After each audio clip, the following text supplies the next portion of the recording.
Happy New Year, you guys. Welcome to 2026. This is a year a lot of people realize that the system is not getting simpler, cheaper, or healthier. And the families who thrive aren't going to be chasing the trends. They're going to be building skills. That's why we have created the Pantry of Plenty. It teaches you how to stock your kitchen with intention, lower your grocery bill, and cook real food without feeling overwhelmed. This isn't about you being perfect. It's about creating stability in your home and making sure that your family is set up to thrive. If you have ever felt tired of working this hard and still feeling behind, then this show is for you. The Sovereign Kitchen Society is about learning how to build a life that actually supports you through real food, practical skills, and work that makes sense. Each week, I talk with people who've figured out how to feed themselves well, earn a living, and create stability without burning out or giving their life away. You'll leave every episode with ideas that you can use right now to save money, simplify decisions, and feel more grounded in your own life. I'm Molly Bravo. Let's get into it.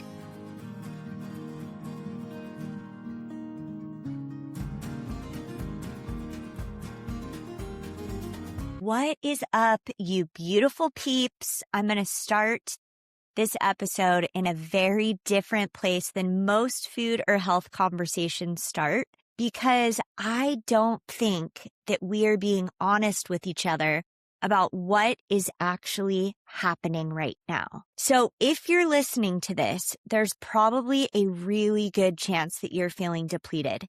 And I'm not just talking about tired, but like deeply worn out in a way that sleep does not fix.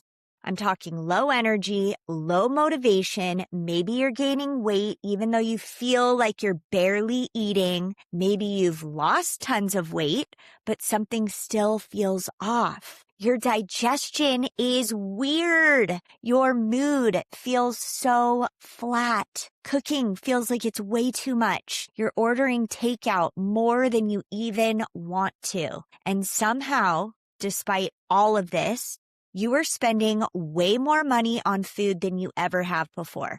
So here's the part that nobody wants to say out loud. I'm going to say it. We are literally living through an epidemic of depletion that is being sold to us as health, okay? I want you to be really clear about this. I want you to sit down with that for just a second, because the dominant message right now is not about nourishing people. The dominant message is let's quiet the food noise. Let's silence the hunger, suppress the appetite, shrink the body. And listen, you guys, I want to be so clear about this before anyone mentally checks out. I'm not here to shame anyone, and I'm not here to moralize bodies or choices. I know that people are super tired. They're like exhausted, and most people just want relief. People are doing the very best that they know how to do with the information that they have. But I am here to ask questions that are probably not being asked enough. When a culture responds to exhaustion by telling people to eat less, to care less, and outsource their biology to a pharmaceutical company, something is deeply wrong. And it all comes back down to food. I'm not talking about calories. I'm not talking about macros. I'm talking about food as nourishment, as like the infrastructure for how we live. It's a rhythm. And that is what this entire episode is about. So let me describe to you what I see happening every day, all day long, all over social media. People are waking up and they're already pooped. Breakfast feels like it's not a priority, or it's rushed, or it's non-existent. Lunch is probably going to be quick. It's probably going to be eaten while you're doing something else. Energy is going to crash mid-afternoon. And then, of course, you're going to have coffee by like 3 o'clock. And by the time evening even hits, there is nothing in your tank left to give. So cooking obviously feels impossible. And you order takeout again, and it's expensive, and it's not even that gratifying. And you feel awful after you eat. And maybe you're bloated or you're inflamed or you promise yourself that you're going to get back on track tomorrow. Like, we have all felt like this. And then tomorrow comes, and of course, what happens? The cycle repeats. So it's clearly not a willpower problem. It is truly a kitchen problem. And more specifically, it's a foundations problem, because we were never taught how a kitchen is supposed to actually support a human body long term. We were taught to outsource, to convenience our way through life, and then to fix the consequences with supplements and powders. And now with these injections, like, what the heck? Which brings me to the part of this conversation that a lot of people are afraid to even talk about, but I'm going to come out and say it. Like, what is up with the GLP-1 medications, you guys? They are everywhere right now. And they're being framed as this miracle. And they're supposed to silence the food noise and drop your weight fast. And it's going to help you feel in control. And I think it's great if you're using it as a tool coupled with healthy ways of implementing things into your daily routine. But I don't think that's what's actually happening. And so for many people, at least initially, the relief is incredible. So what I want to ask very simply, if the solution is metabolic dysfunction and appetite suppression, then what exactly do we think is going to happen to the body over time? What happens to the gut when food intake drops, like, to almost nothing? And what happens to your muscle? What happens to the mineral stores? Or what happens when you are no longer hungry, but you never eat, so you have no nourishment, feeding your bones, feeding your muscles? I want to tell you a story because I feel like this is where it stops being theoretical and maybe it's actually going to hit home for you. I have been talking to a woman recently, and I'm not going to use her name, but I want you to picture her because she represents so many people right now. So she just started this GLP-1 medication several months ago, and on paper, everything looks wonderful. The scale's gone down. The compliments are pouring in.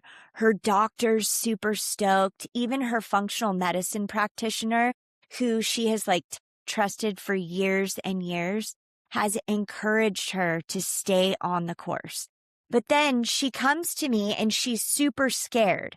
And she told me that she barely eats. And it's not because she's restricting herself, but because she just does not feel hunger. So food is neutral at best. It's unappealing to her in the worst possible way. And she would open up the refrigerator and just stand there staring blankly, like she didn't even want to eat a salad. She didn't even know what to eat, and she really didn't want anything. And so what happens when you're not eating? Cooking, which used to feel so grounding, now feels overwhelming. And she told me that her hair is falling out. I mean, I'm not talking about thinning. Not shedding just a little bit. I'm talking about falling out in huge clumps. In the shower, in her brush, on her clothes. She felt cold all the time. She isn't able to go to the bathroom. She's weak, flat. She's anxious, depressed. And I mean, I'm talking about her light being dim. What is up with that? Our vital life force being sucked out of our bodies. So she stopped lifting weights because she doesn't have any energy. And then she said that she hadn't told anyone about this yet.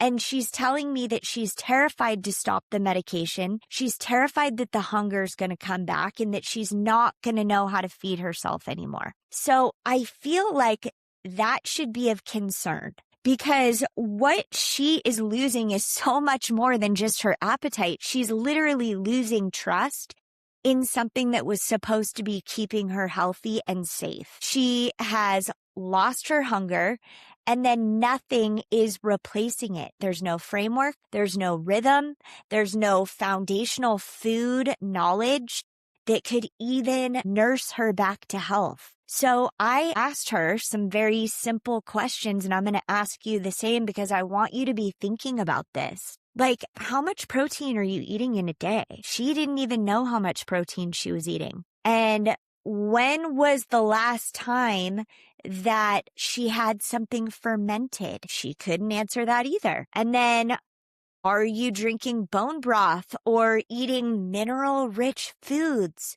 No, she wasn't hungry enough to eat any of that stuff. She didn't even want to eat a meal. So when you are relying on something other than food to fuel your body, that's probably not normal. Like, you cannot live off of protein bars, shakes, coffee, and maybe a few bites of takeout. That is not good for you. So her hair loss in that context is obviously not mysterious. Her hair loss is because she's not eating. When nutrients drop and your body gets stressed and minerals are depleted, obviously your body is going to reallocate. And then when you're not able to go to the bathroom regularly, that's how you push all of the toxins out of your body. When you're not eating, you're not getting any fiber. And obviously your digestion is going to slow down. And when digestion slows down, your whole gut microbiome shifts. So the fear that she has made a mistake might actually be valid. Because if your appetite's gone, what the heck is left? You're dependent. You are dependent on a shot or a pill to keep you where you want to be. You're beholden to a system that is keeping you sick. And it really breaks my heart because she doesn't need another intervention. She needs foundations for living. She needs foundations for health and for wellness. And most humans in history were guided. They were guided by their ancestors and their elders and shown how to do things and shown basic skills for like how to live life. And we do not have any of that. When people were growing up in the olden days and they were starving, like sometimes they did have to go a couple of days without eating and their body was stressed, but they were always in motion and they were always able to eat a nutrient-dense meal that did not have processed foods as part of their diet. So I'm going to just talk a little bit about what this ancestral way of eating looks like because I want to bring it home for you so that you remember intrinsically what you already know at a cellular level, and that is how to eat and what your body actually needs so that you are healthy and strong and not dependent on something that is designed to keep you sick. People ate from animals that were always moving. So they were not bound in cages. Broth was always simmering. Ferments were always alive and on the counter. Staples were soaked, cooked, and stored. And a foundational diet was feeding you. And the truth is, nobody is saying this out loud and nobody is saying this enough. If your appetite disappears and your kitchen is full of food that is going to require you to be motivated and require you to make good decisions and to keep your energy up, you're probably going to stop eating. And if your appetite disappears and your kitchen is full of all of that ready-to-use nourishment, then you can still eat well. This is why weight loss and nourishment are not the same thing. They are drastically different. You can lose weight while your body is becoming more depleted, and your body keeps receipts. I bet you didn't know that. So that food noise is often coming back with a vengeance. I want to pause and I want to tell you something super important. If you stay with me until the end of this episode, I am going to give you 3 super specific, very practical ways that you can lower your grocery bill while eating better. And I'm going to explain to you why sourcing locally, when you do it the right way, is usually way more cost effective than grocery stores and being dependent on grocery stores. So I wanted to zoom out because this isn't just about one medication or one person. We are living in a moment in time where people are way more medicated, more supplemented, and more obsessed with wellness than ever before, and way more depleted and more anxious and more confused than ever. The food industry and the pharmaceutical industry are not separate in this story. Ultra-processed food creates metabolic dysfunction. So when we're getting medications to treat the dysfunction,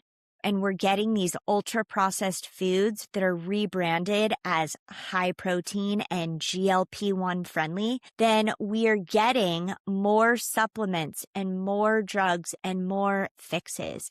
And at some point, we have to seriously ask ourselves whether this is actually a health system or a profitable loop. What do you think? People love to call it a conspiracy when you point out that nutrition and the messaging has been shaped by the industry that influences it. But it's not radical, and it is truly documented in history, because when dietary guidelines tell people to fear fat and prioritize refined grains and ignore traditional preparation methods, we shouldn't be surprised that metabolic health collapses. And when the solution to that collapse becomes eating less for the rest of your life, we shouldn't be surprised that people are sick.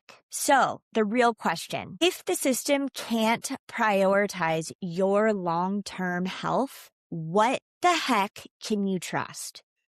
I can tell you what you can trust. You can trust your skills, and you can trust the food that you recognize. I'm talking about foods with like one ingredient, a sweet potato, a red bell pepper, head of lettuce. You can trust what humans have been eating for centuries. Broths, ferments, properly prepared staples, seasonal sourcing, kitchens that are built around a rhythm instead of convenience foods. So that's what I mean when I'm talking about infrastructure. This is where this week's Pantry of Plenty modules come in, because we are not starting with recipes. We're starting with the foundations, the building blocks. So we're talking about broth, and broth matters because it delivers these incredible minerals and amino acids in a form that does not require a huge appetite.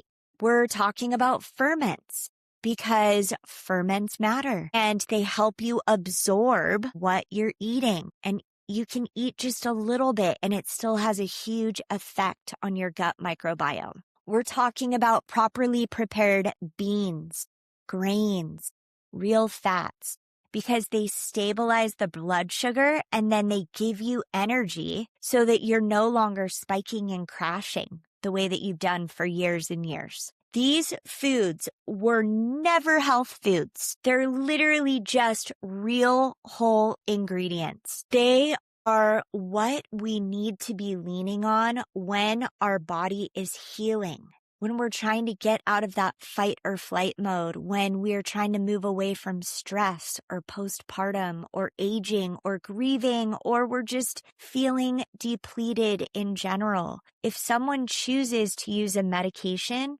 or has already used one, foundations are critical to your well-being. You need something solid to stand on. They're essential. Drugs are not going to teach you how to nourish yourself. And no drug is going to be able to restore your mineral reserves. That work happens solely in the kitchen. So I want to ask you just one other thing, and I really want you to answer this honestly. If your appetite disappeared tomorrow, do you think that you would know how to feed yourself? Like, what would you do? if you didn't have an appetite? Do you think that your kitchen would support you? Or do you think that it would expose all of the gaps that are probably going to keep you sick? So if you were to stop ordering takeout for a week, what would be the first thing in your kitchen that would break? Would you have access to healthy ingredients? And are you trying to control your body or are you trying to support your body? Because I think those are two very different paths. So you stayed, and I want to share with you 3 things that I promised you. And the first thing that I want to share is that you need to stop buying broth at the store. You need to make it once, freeze it, and use it everywhere that you can, because broth is going to turn leftovers into soup. It is going to make rice and beans, and it's going to make it feel like this really rich, luscious meal. It's going to give you something warm, and it's going to be mineral rich when you are feeling depleted. It is going to eliminate what most of the expensive health food habits typically do. The second thing is that it is going to replace one store-bought health food with a living food. I want you to pick one. Sauerkraut, brined carrots, yogurt, kefir. Make one of those instead of buying it. So like a head of cabbage is going to become multiple jars of sauerkraut for the price of one that you would buy at the store. And because ferments improve digestion so much and they really help with mineral absorption, they're the fastest way that you're going to feel less bloated and you're going to feel more satisfied. And then the third and final thing that I want to share with you is that you need to remove the middleman, because when you're sourcing locally, it's not about being fancy. It's not about anything other than supporting your local food system, buying direct, and knowing that your food is actually going to last longer. Waste is going to go down. The impulse desire to just buy frivolously is going to drop. Your meals are going to become simpler. You are going to be able to start small with like maybe eggs or a CSA box or a a pack. And then the savings is not going to come from cheaper items, but from making fewer mistakes. Now, I want this to land, and I'm hoping that it lands a little softer than maybe how I delivered it. But I just want you to know that if you're depleted and if you're stuck in that takeout loop, or you've been sold all of these quick fixes and you're on this medication that is helping you now, but you know that it's not a long-term solution and you're realizing that you still need nourishment, then I want to just let you know that I think the Pantry of Plenty is the path back. And what we're doing is we're building foundations so that your kitchen can stop asking you to be superhuman. So Mondays, we talk about a topic that we're going to learn about for the week. And then on Wednesdays, we end up cooking together. And Fridays, we use that day for troubleshooting. So you're going to be learning how to prepare all of these nutrient-dense foods so that you can build a really solid foundation to get your health and wellness under control. I just want to thank you so much for being here. I want to thank you for listening, for being a part of this food journey with me. If this conversation was helpful, leaving a review is the simplest way to support the show. It helps this message reach more people who are looking for a calmer and more grounded way of living. I just want to thank you so much for being here and for sharing this space with me. As always, food is and always will be our medium for connection.